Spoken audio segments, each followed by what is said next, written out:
Ang ganda ng sunset guys, oh. Dito yan siyempre sa Manila Bay, yan, oh. Yung mga tubo ay nandyan pa rin. Nakakonik yan sa Philippine Navy, you know. Yan. And of course, nandyan yung ating warship. Yan. Raha Lacandula. Yan. Ang pangalan ng warship na yan. May kasama siyang dalawang patrol boat na maliliit.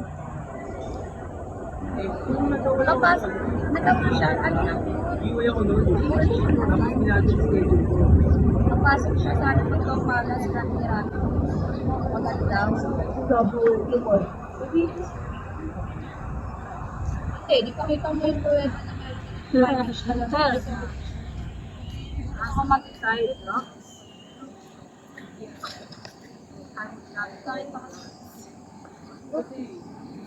Ikaw lang kasi sa amin.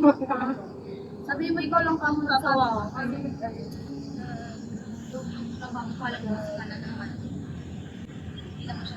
May dredging activity sila dito eh.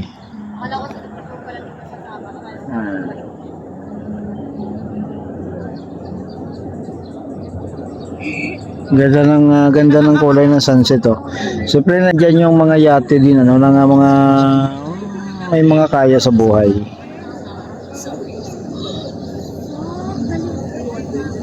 Yan, itong lugar na to guys, tambayan ko to nung pandemic pa. No, panahon ng pandemic, dito ako palagi. Ito kasi ang malapit sa boarding house ko dati. So hindi ako makapunta sa malayo. So dito na lang ako pumupunta. Maganda dito, maliwalas at tahimik. No, yan.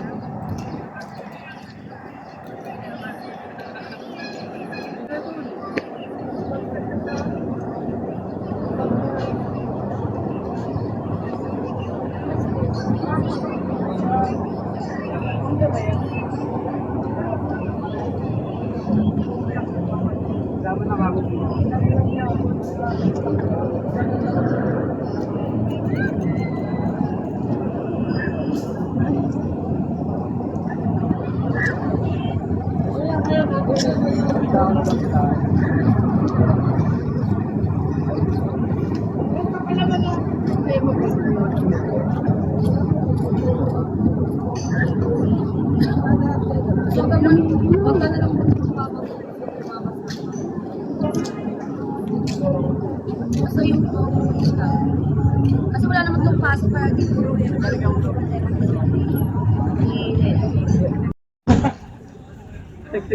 Sa kabila may isa rin silang equipment, ano, na pang dredging, standby sa kabila.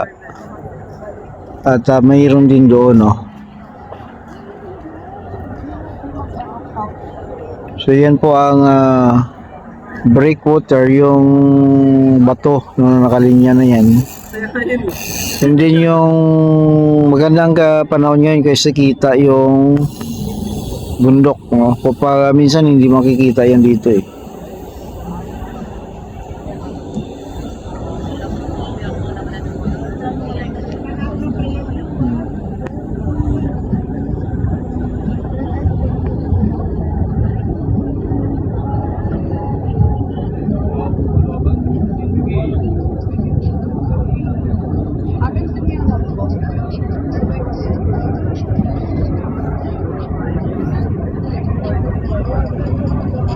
Nagsindi na ng ilaw ang warship, no? Madilim na kasi eh.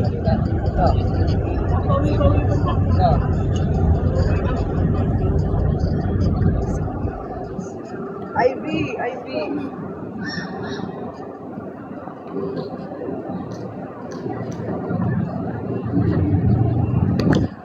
So yung sa dulo niya 60 caliber yun eh. Tapos dito sa likuran meron pa, oh. Siguro yan naman ay 50 caliber na Gatling gun.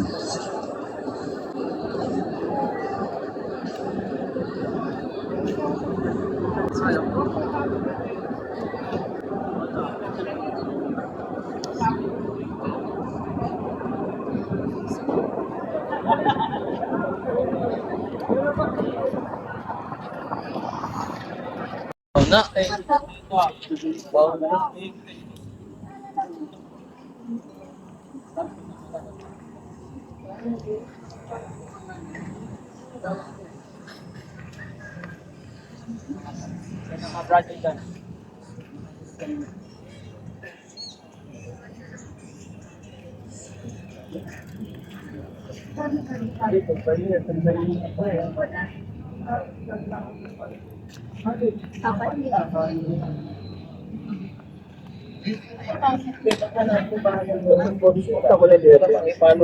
ito sa kanya?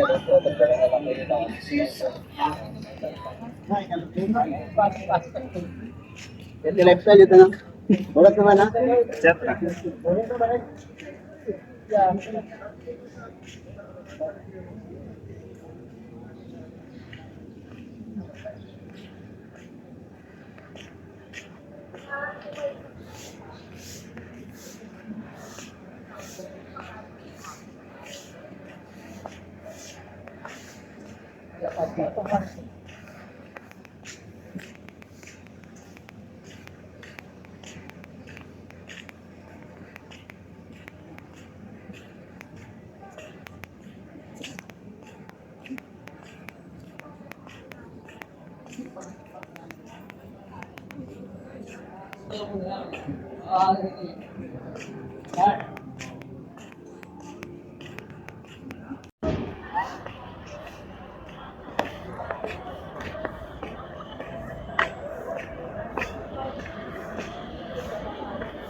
Pero ngayon 59. Saan na siya?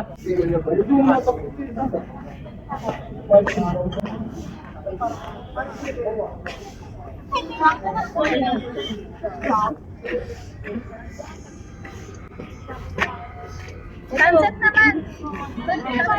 Wait lang. Kakaganon si Ash. Uy, yung ganda. Pero mas maganda doon pag nalagay. Madamiya daw ng hangin. Darami talaga ako.